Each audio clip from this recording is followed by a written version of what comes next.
Guys, today is the last day of June. So that's my like tradition. I always work in the last day of June. I always work in the last day of every month. So today is the last day of June, and I vlog. Con vlog kìa không? Con vlog về mấy mày thôi. Vlog lo ya mo. Với ni June đi sống tum cùng sai sang được con ya. Thì June xuống ngạo để tổ bể. Anh ya rem nan ni với ni school kan chola. School kan lava. Rem nan ni holiday ni Tuesday ni với ni. Tu cả school zone cái to nga. Cho nên nó tu cái July anh tổ ra. Today is June. Last day of June ni cho nó tu cái July. Anh toang. Guys, World Cup thì World Cup mày mo dàn để bỏ ha Japan này Brazil đấy cái Japan này Brazil đấy anh tụi mình dar số này anh về cái nên Japan kan chắc tôi một cái team mà sẽ Brazil anh comeback tới hôm nay chú anh Brazil chắc mo cái này cho Brazil anh chắc cho nên Germany Paraguay dần này đang nghỉ để tận về anh tụi mà riêng là đâu mình Paraguay so khi anh chắc tất cả Germany là nên cho nên với Zin cara po với Zin cara đã được lệ mình sống đi bằng về liền thế đâu tại vì cho nên Netherlands là mở coi tụi mà Netherlands in thế là anh chắc cho cái riêng for lòng bộ mấy mà sẽ mở coi cho anh chắc Marco in Netherlands ya.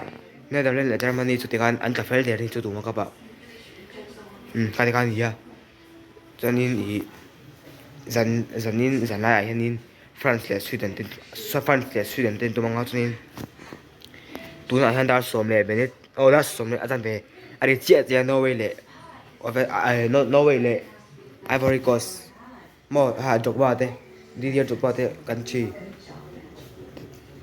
Chọc bao teram khá anh tụi mẹ ngang tuan cho nên dân lại ở France Sweden nia dân lại đang thì dân về mà cho nên là tôi xin cả cho nên Mexico lệ tôi khá Ecuador Mexico lệ Ecuador anh nhớ cho nên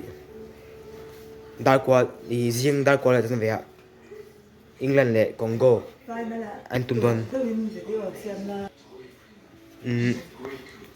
England lệ DR Congo England là dia còn có hit nó thu đã qua lệ nó thu đã qua lệ chân về hiện nên anh tụi mga school cái nào cái tổ xin tổ chú vào cái anh thấy là vâng á thì khăn hồn ạ scoreboard mo score anh ngay đó anh đi mẹ đây live in cái anh thấy đó là vâng với khúc mẹ anh ra cái England nó sẽ làm bà xem anh lộc thấy là vâng school cần lại nên anh nói tụi nó đã qua riêng đã qua thân về England để Congo anh tụi nó cho nên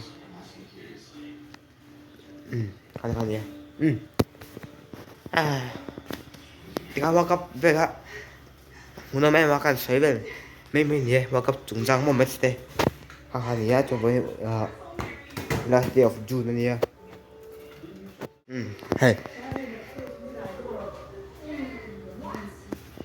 dar som le athan ve dar som le mini som tum bang yer to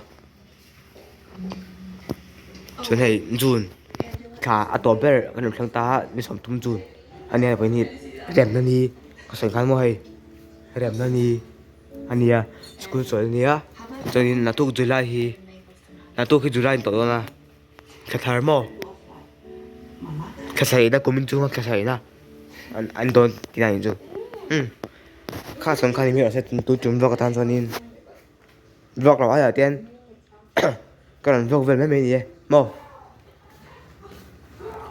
boring po cái ngắt tuần vlog cái chú anh vác mạc cái gì là ba thì anh vác cặp về trong trang hàng hàn xoay nữa ta chú tiếng về chú đi chú mang mình tiếng tuần nè vlog kia boring nó in tipen hàng hàn nhé với chú Natuki school kal ni dia.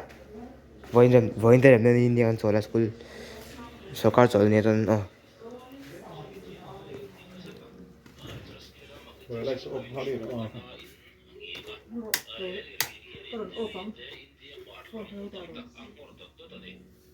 This is my outfit. Bye bye. See you again on the next video. Peace out. Bye bye June. Welcome July.